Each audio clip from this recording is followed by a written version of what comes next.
Hello, I'm Connie Rotella, and welcome to our Triple Threat podcast. I'm super excited to begin this journey with all of you. Are you ready to put your best foot forward and show up with confidence? This tool is here to help you evolve into the artist you are meant to be. Just always remember to believe, become, and be ready. Add a new skill set or refine what you already know. So here we go.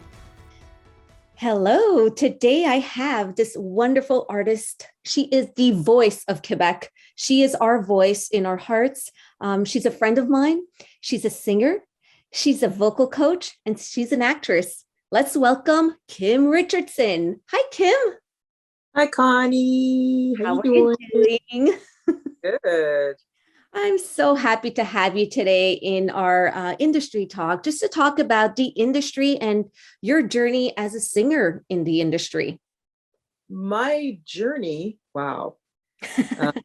I've been around a minute, so I've always sang. I mean, you know, as a little kid, I really just loved music so much and spent a lot of time in the basement where that big, stereo console was. And many of my, grandfather's jazz records and my grandmother's, pop contemporary records. Pop contemporary back then was, Cat Stevens or Engelbert Humperdinck or something like that. That was more like her style. Then you had like my uncles, Nick Hayes and Curtis Mayfield records. Then my mom's Mahalia Jackson records. So there was a basic mixture of styles that I was introduced to at a very, very young age. So when I started, singing along, sometimes it wasn't even with the words of the singer. I mean, I would literally like imitate the trumpet solo or the guitar solo, or I would tap out the drum solo. I mean, it was all encompassing for me. It wasn't just on a, lyrical, like vocal level. It was just whatever I tuned to. I was just, I like the sound of that and I want to imitate that. So when it came time to actually singing in front of people, of which I was very shy, believe it or not, it was doing musicals in school. Oh, so yeah, I did my first play. It was a Christmas play, and I was playing the wife, and the husband was this really cute guy, but that's not a story. I love you. And and it was just trying to get myself out of my shyness and comfort zone. Feel comfort in my own skin. And so that kind of helped me out. So by the time I got to age 14, and my aunt had asked me if I was interested in singing backup for this blues band, of which everybody was like age 35 and up. And I was like I said, a tender age of 14, in a club downtown Toronto.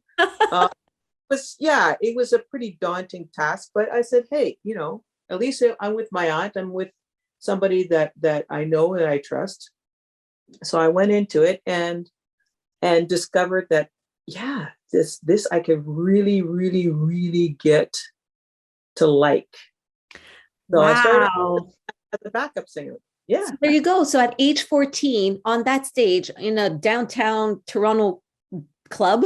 At the infamous El Macombo, and anybody who's from Toronto will know exactly what I'm talking about, was very, very famous for having a lot of the big names of 60s and 70s. I mean, I think even Led Zeppelin played there and stuff. It was very, very popular place. And so the Whiskey Howl Blues Band, that was my first professional gig ever. And that just kind of gave me the desire to keep going and do more shows like that. So Kim, you were born in Toronto, Ontario? Yes, just slightly out of the north of the city limits in a town called Richmond Hill. Hmm. And yeah, born and raised.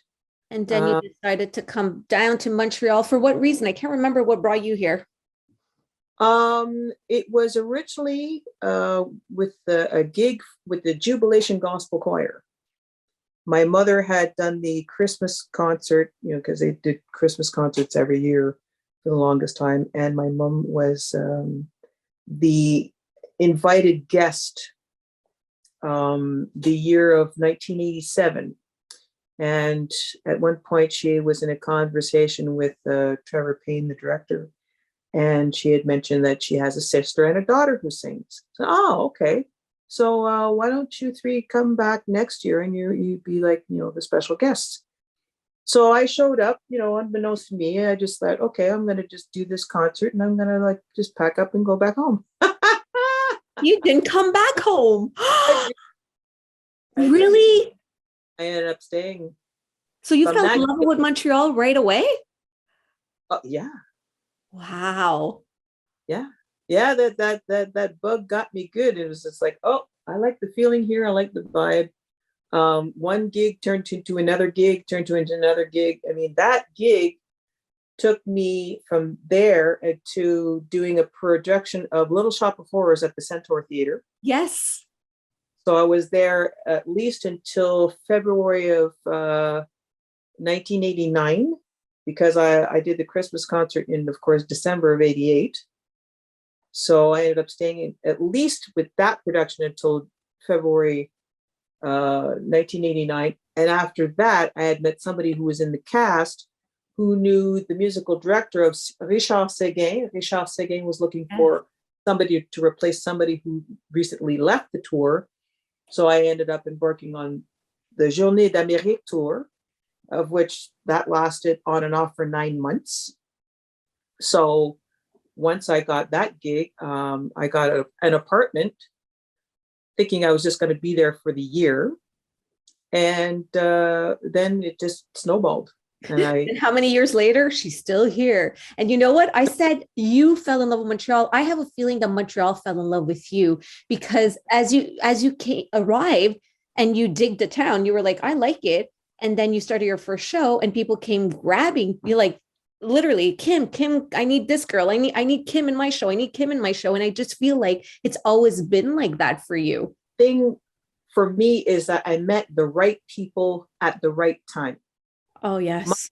thing was I was very fortunate to have really good timing. Like I said, I met Sylvie Perron, who then introduced me to Hélène Dallaire, and then after that Richard Seguin tour, I ended up meeting somebody else who introduced me with the Rock Voisine tour, and then I ended up doing that. It just kind of snowballed, and it was always like, little tendrils would just point me yet in the nether direction, and when I came here, I had previously met Kat Dyson, and Kat Dyson introduced me to Norman Brathwaite, and I ended up, doing Bowie Show, and it just kind of, went off in that direction for a little while. So I was able to stay in town and not necessarily on the road all the time. So it was a nice balance there for the longest time. But yes, indeed, I was busy. And the thing about it is I was hungry to just try whatever. That was the key for me, was leave yourself completely open and eager to go. It's like, if somebody called me and said, Kim, can you do a song in Portuguese? I would say yes. And I had never done it before in my life. On Boy Show, I was asked to, sing in many different dialects, not just English, not just French, but it was like Spanish, it was Portuguese, it was Swahili, it was all these different languages and dialects. And I was just like, okay, I'm down, I'm good. You have to work hard, obviously, because it's not something that, is you can't just do it without putting in the work. You have to really kind of, okay, let's open our minds, open our ears. And, if it takes like 20 times an hour, with the occasional breaks, like every day for a week until I get it, I'm going to get it. And that was the deciding factor. I decided that I was going to stay dedicated to it. And it only, made me, more of a well-rounded performer, just by letting myself just drink in all of this new material with new stuff I've never done in my entire life, not having a clue how I was going to do it. But I just said, okay, I'm just going to put myself to task and I'm just going to make it happen. I love what you just said, because you trusted in yourself. You trusted in the journey. You trusted in yourself that you knew had to put in the work. So that's work ethic and being super organized and professional and disciplined in order to, sing that Portuguese song, even if you don't sing Portuguese, but you did it by knowing that with the work ethic and the rehearsals, you'll nail it. You'll be okay because your voice was there. You had a voice. Actually, you got here in Montreal and here you are talking about all these French artists. Did you know how to speak French, or you just learned how to speak French on tour? I learned a 2-hour Richard Seguin tour show in 4 days, not having a clue of what I was, not a clue. The only thing that I knew was on the road again. That's the only English phrase in any of his tunes at all. How did you do it? That's that L'Ange Vagabond song. That was it, man.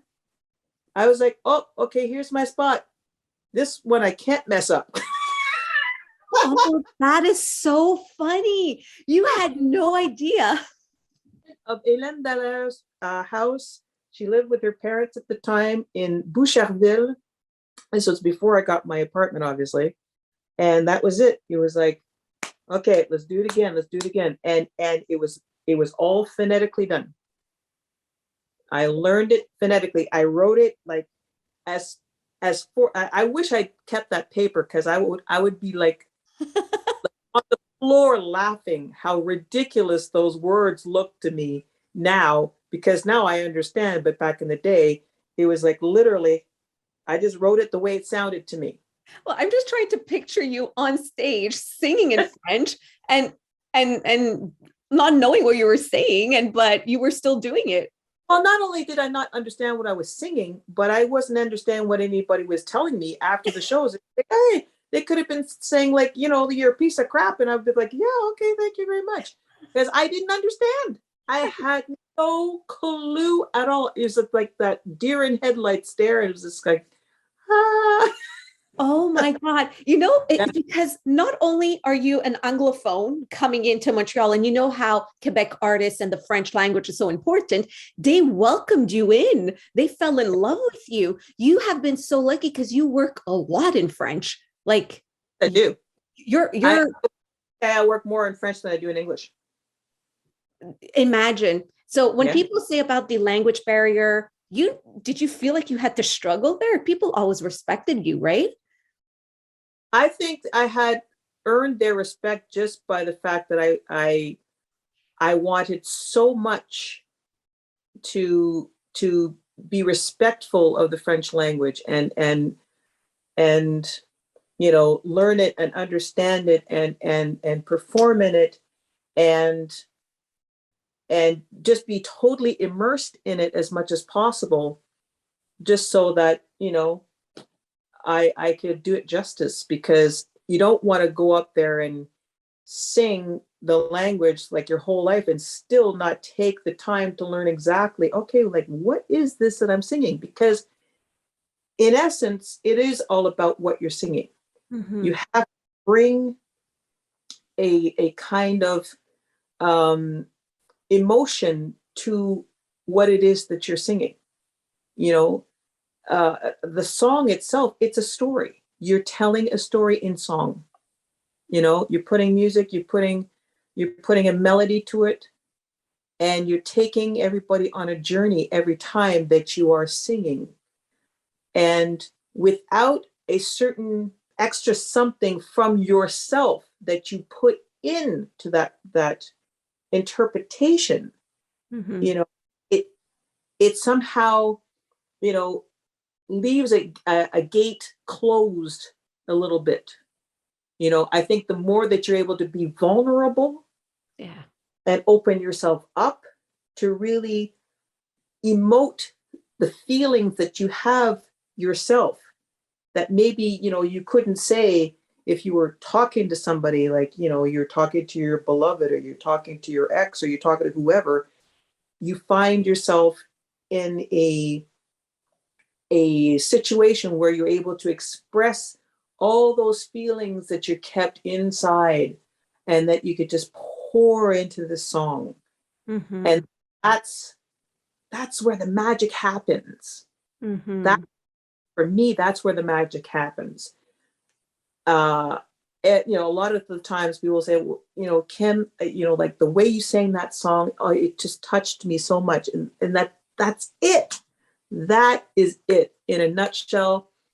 It's all about just digging deep, and being present, and giving it your all, and not being, afraid of, that overexposure or whatever. I mean, like, yeah, if a tear falls, a tear falls. I mean, it happens. It's happened to, doesn't happen often, but it happened.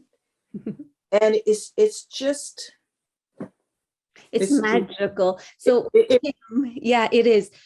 One thing about you, and it's all about the feeling, and I wanted to touch upon this on this episode, because as soon as you enter the stage, when you tell a dancer to stay grounded or to be grounded, you just walk, and all of us, because I'm the public member watching you, right? You feel it in the audience. Everybody's grounded. We're just going to sit back, relax, and enjoy, because you're not coming in to perform. Like, that's what an artist has to do, right? You come on stage and you perform. But in your case, we're all like, let's just chill and enjoy every second, because you are present. You are a storyteller. Your voice is so welcoming and so warming to our hearts. It's like you're speaking to our soul when you sing. As soon as you open your mouth and that first, sound comes out, you're like, oh my God. So that magic that you feel on stage, you definitely have been able to transmit it to your public and to everybody that still hires you, because even on TV, whether we're not on stage, it's the same thing. Me sitting in the living room, turning on my TV and listening to you. It's the same thing as if I would be live on stage, because you've been able to do that. And that is your mark. That is your signature. That's who Kim is. Like, every time I speak to you, how many times do I say, well, you're Kim Richardson. You shouldn't have any problem. You're Kim. Like, what are you talking about, Kim? You're Kim Richardson. Like, in my head, it's like you're just, everything is possible with Kim, right? How do you feel with that, being Kim Richardson? Yeah, I know my name, obviously, but but if I learned anything from my mom, who was obviously, Jackie Richardson, anybody, who's in the Toronto area, it's definitely known that she's been the staple in the music scene, like, for a very long time. If there's anything that she has taught me, is you can't go halfway. You can't do it halfway. Mm. There's no halfway. I mean, if you are going to do this, you have to commit. Mm-hmm. You have to go all in. I mean, if you're going to do this song, you have to say, okay, what's the storyline? What, let's figure that out. How do you relate to the song? I mean, like, if I were to sing Here's to Life, you know that song, Here's to Life? Mm-hmm. Yeah. Want me to sing it? I'm just joking. Now that would be fresh. Hey, the song talks about, like, you're at a certain time of your life. You're kind of like that golden age. It's like, yeah, I've done this and I've done that, and I've I've paid my dues but still I want to hang in there until the very end. You can't sing a song like that when you're 16 and you're just starting out. True. You understand? Mm-hmm. So you have to know your material. You have to relate to your material. You can't just go in there and sing these songs that talk about, mature life experiences when you yourself are just, like barely past pubescence. Like Yeah. it doesn't work. So there's a certain way of making what you're singing relevant. So once you're able to be relevant, then you're able to present it in a way that is like true to yourself. You can really commit to it, because if it's not the right material, if it's not the right key, oh my goodness, woo, there, my friend, big problems there. Right. Yeah. And you also have to know, like, what is your style necessarily? Because I mean, other than the fact that I've prided myself in singing all different styles of music, but sometimes that's not the best idea, is to try to sing everything all at once. Right.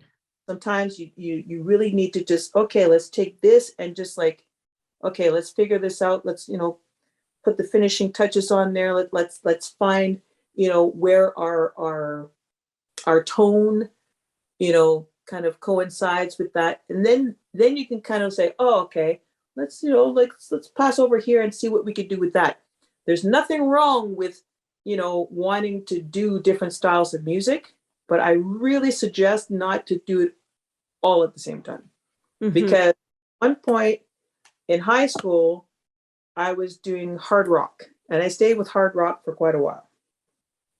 Then I passed off to doing disco, stayed with disco for a minute. Then I kind of, was doing like the regular pop and R&B and kind of stuff like that.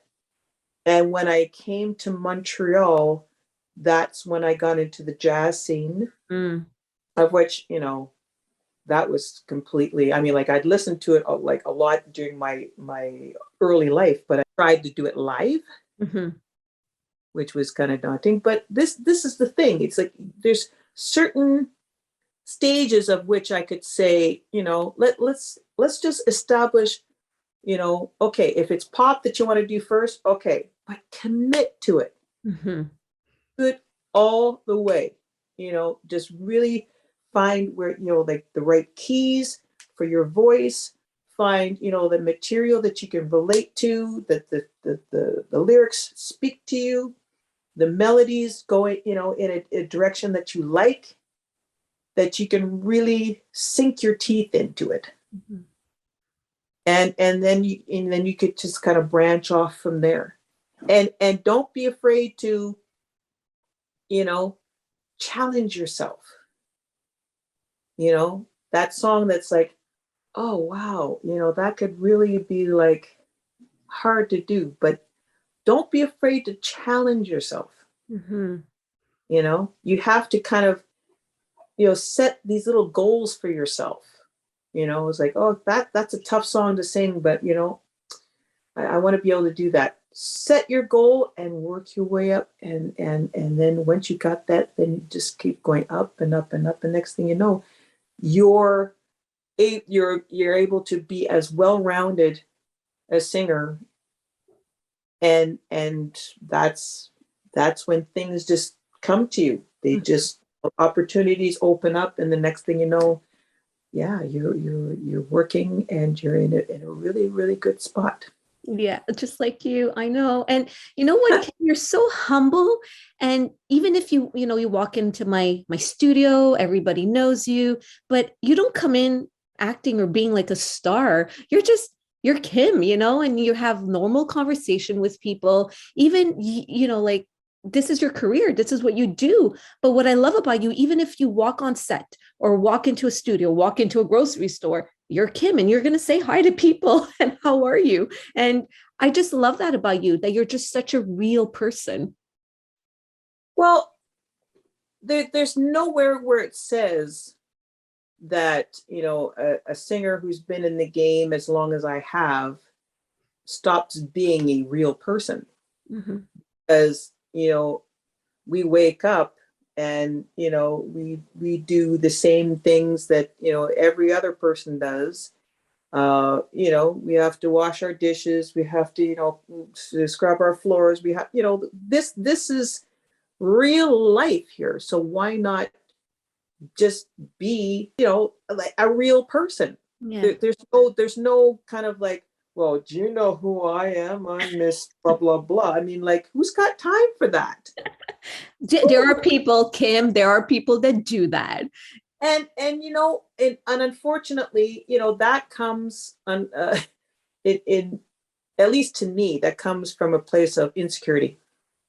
And that, thank you for saying that, because that was my next question. The reason you are who you are, you know who you are. Your mom did such an amazing job raising you, even if she still lives in Toronto, you live here, you made a life here, but you guys are so close. And even this opportunity that your mom comes here and sings with you and gets invited on these French TV shows, like we fell in love with Jackie Richardson too. Like it's just, and the way you both look at each other, I'm like this. Please have 1 hour show just on them. I don't want to see anybody else. Just give me 1 hour show. No, it's just because not only can you educate us, do you understand how much power both of you have? And even you, the education, the way you speak, the way you could talk to people, there is, because of that security, right? You don't have to prove to us who you are. Right.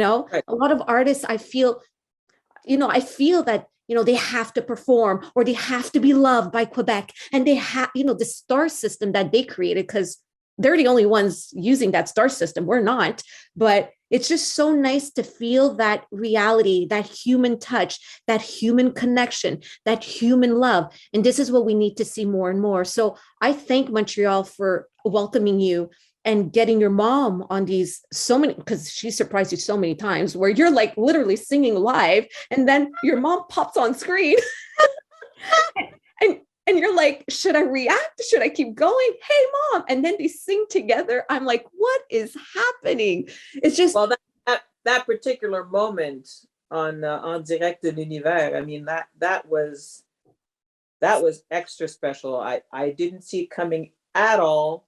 That was definitely the best kept secret. Everybody on set knew what was going on except for me. And, got surprised not once, but twice once by my friend Stacy Tab, who actually came Yeah. in Toronto during a pandemic to surprise me. So that was like, I was already thrilled just with that, just to see her there. But at the end of the day, even though with all this surprise going on, it's still a show. The cameras are still rolling, and I still have to sing my part. Let's not like totally go crazy, go nuts here. Like, okay. All right, great. Stays, great to see you. Love you. But I got to do my line. What? My line is coming right up. Okay, boom. And I'm on it. Next thing you know, I'm doing my thing, and then my mom pops on screen, and then that's when I lost it. It was like the 1-2 punch, and the second punch, it was just too much for me. I was like, I was verklempt. Yeah, but you well, I understand, but like you kept going after you and your mom was just jamming and singing. And that's the thing, is because especially even with mom surprising me, mom said, look, focus.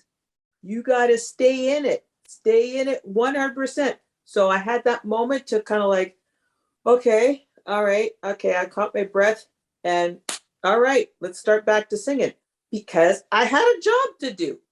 Yeah. I mean, although, it was under the context of this big surprise, it was still a show, and that was my job. That was what I was hired to do. So I had to do my job. But do you see?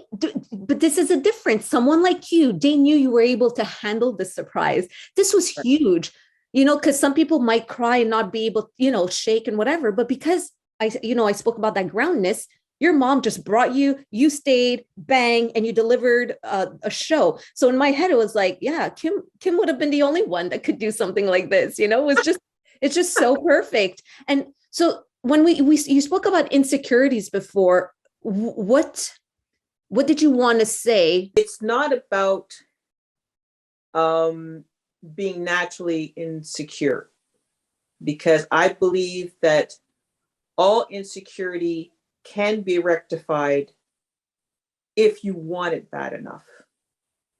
If you want to work at it bad enough, you can reverse all of that. And the only way that I can see that could be rectified is if you really hunker down and you just say, okay, now I'm maybe not feeling as secure with my voice and the way it sounds or whatever. Go and take lessons. Get a teacher in there and get it going. Mm-hmm. Oh, my piano playing, it's a little clunky. Okay, take lessons. Get in there and practice, and then practice some more. And the better you get, basically the attitude that you get of like, okay, well, you have to build yourself up in a way where it's like you want to separate yourself from the others. That's where things start going wrong. In my estimation, if you have to build yourself up so much in order to separate you from the rest, to where you're like, it's like, well, I'm all that in a bag of chips. When in fact, inside, you're really super duper insecure. That's where you have to say, okay, no, that's not going to work. Because if you're able to be comfortable with yourself, you can walk into any situation and be good and be personable and be polite and be warm and be friendly and still be about your business. Yeah. Because when it's time to go, man, you got to bring it. Yep. But you can let all that other crap just like float away. That's when you know that you're going in the right direction. When you're going in a direction where you can actually be amongst people and be comfortable. I love it. And that's how you live every day, right? That's who you are. That's your truth. Yes, ma'am. Do you wake up doing vocals every day, or do you do vocal warm-ups? I don't know. Let me know what does Kim do? No, it's really embarrassing to say, but I'm not very disciplined when it comes to that. Well, because your voice is so natural and given to you, it's a gift, right? So I was actually wondering, everybody has to do vocal warm-ups before entering the stage. I'm like, I'm sure Kim could open her mouth and she'll be fine. The only time that I find myself in need of doing any warm-ups is if I'm already vocally tired. Yes. Or I'm just coming off of a cold or some kind of cold or flu or something like that, where I've been kind of out of commission, in bed for a couple of days, not doing much. That I find is when I'll do my little warm up in the car on the way to the gig kind of thing. But right. I sing so much that I don't see the point in warm-ups. Well, that's because, you're one of a kind though, because you do a lot of shows and you sing all the time. And I'm coming to something right now because a few weeks ago, or when this pandemic hit, you know how many artists stopped doing what they love to do. And I remember giving an example of me, because I went right away on, I opened the Academy online right away. And I'm like, no one's going to stop me from doing what I love to do. Not even the pandemic. I'm the same, whether you see me in person or on Zoom. And then I said the same, example for you, because how many times did we take walks and you'll just sing, right? I'm like, imagine me telling Kim, stop singing. You're not getting paid. It's the pandemic. It's like, what? No, but do you understand how a lot of people stop doing something? And in my head, it's like, but if you love doing it, how are you going to ask someone like Kim Richardson, stop singing because you're not getting paid? Like, hello, do you understand where I'm going? Like, this is who we are. That's never going to happen. I mean,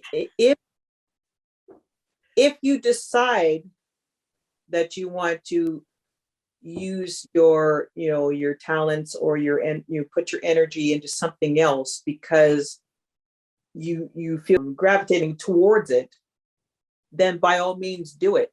And if it, if instead of singing you're acting because there's more acting gigs happening than singing gigs, well then obviously, yeah, go for it. But to say to a singer, well, the clubs aren't open or the gigs are all canceled, so I'm just going to stop singing. No, that's completely ridiculous. Okay, good. I'm happy you said it. Food to sing every day, but if you really want to, and it's probably very therapeutic to just keep singing. I would just say, hey, like just there's plenty of like those karaoke tracks on YouTube. Work it out. Yeah, but not only that, you went on live a few times just to sing a song and entertain us on Facebook. You just went live. And you were such a great example because some artists went on Facebook and started their live shows. And it was beautiful because for me, I'm like, I hope the ones that are thinking that they need to get paid to do something they love, I hope this teaches them that it's your choice. If you want to make people feel good by you singing a song, go ahead and do it because people will receive that love. Why is it that we have to put always a value to, if I open my mouth, I have to get paid? Well, yet again, if you're opening your mouth, you're touching more people and they will be happy to enter your world. Like, right? Well, I mean, with that said, obviously, it all depends on the situation. Because if you yourself decided, okay, I'm going to just, open up Instagram or I'm going to open up Facebook and I'm just going to, grab a guitar, I'm going to just put a track on from YouTube and I'm just going to work it out. That is completely up to you. Mm-hmm. But, when you're in a situation when somebody is saying, okay, well, Kim, we need backups for a certain album project. Can you record on your end your parts and just send them to us? That's a different story. Of course. Yeah. So it's kind of like, you have to kind of draw the line whether, it's like, okay, this is out of the goodness of my heart, or it's a contract. Somebody really is asking for your services, so therefore you have to. Yeah, no, that I understand. Obviously, I mean, when someone is asking for your service, definitely there's a price to pay for it. Never do it for free. But if you're doing something because you want to, never let the pandemic stop you from doing something you want to do. Kim, are you proud of yourself? I would say I'm proud of myself. I cannot say that I regret very much in my life. The one thing that I would say in my career is that I have been, true to myself and really true to my choices that I make in my life. And that has served me well, because there's some things that, although it might be a great opportunity, sometimes they're just not for you. Mm-hmm. And that's when you have to know, what is your value? What impact can I make by doing what it is that I do? Mm-hmm. And where do I want to, where do I want this to take me? What can I learn from what I'm doing? Because the idea to stop learning at a certain age is complete crap. Mm-hmm. If you're not learning something new with every step, then there's a big problem. Mm-hmm. Have to manage to to find that extra something that, okay, well, maybe, I need to find a new tact, or maybe just, get inspired by, different people that will just take me to another level. And then I could experience yet newer and newer things with every step that I make. Mm-hmm. I don't want to ever regret, okay, well, I should do this or I shouldn't do that. You really have to be honest with yourself and to say, okay, that's a great opportunity, but I think I'm just going to wait a little while. Or, yeah, I'm going to jump on it because I think I'm ready for it. You have to know where you are and not be afraid to step outside the box. Mm-hmm. And just explore new things, because you'll never know how good you are until you try new stuff. Yeah. Do you all feel that? Do you just feel it in her voice? I mean, I could just listen to you, and I'm just so happy that I can call you my friend, and I can watch you perform, and we've worked on some contracts together too, and I can't wait to do that all over again, which one I'll create a show only with you and your mom. That's it. That's all. You and your mom. Obviously this whole journey, I'm sure there's been struggles along the way, because you had your career, your mom had her career, you came here, you started a family, you're a grandmother. So life happens while this career is still building. Yes. So yeah, and that's been a challenge too, just to try to balance all of that, because the balancing is sometimes, well, as you well know, I mean, you have your own families that you're having to balance between all the many things you do. Still don't know how you do it, but oh my goodness, we can all learn a little thing from Connie Rotella, I tell you what. Hello. But being like, because I was a single parent with my daughter. I had my daughter very young, and still having to hustle, do gigs, and be a single parent was definitely one of the hardest things that I ever had to do. But somehow you make it work. Somehow, not get everything right. Yeah. But you just like in your career, you try to put as much into your parental duties as you would with your job. Yeah. Mm-hmm. And somehow it works out, and somehow your kids learn a really good work ethic from example. I hope so, because the next generation is so fast. I don't know. They're skipping so many steps. And it's like, oh, come back, sweetheart. The fame that they all desire at such a young age, with even if we are examples, sometimes I just wonder well, I mean, obviously social media, TikTok and all that came in the way, which is amazing. So they need to feel like they have to go as fast as the social media, but skipping steps is not going to help you. You're going to have to take those steps and figure it all out. Or you rise to fame and then you fall back because other people are going to be better than you, because that's what it is. It's your foundation. That's when I speak about when you walk on a stage, when Kim walks on a stage, she's got it.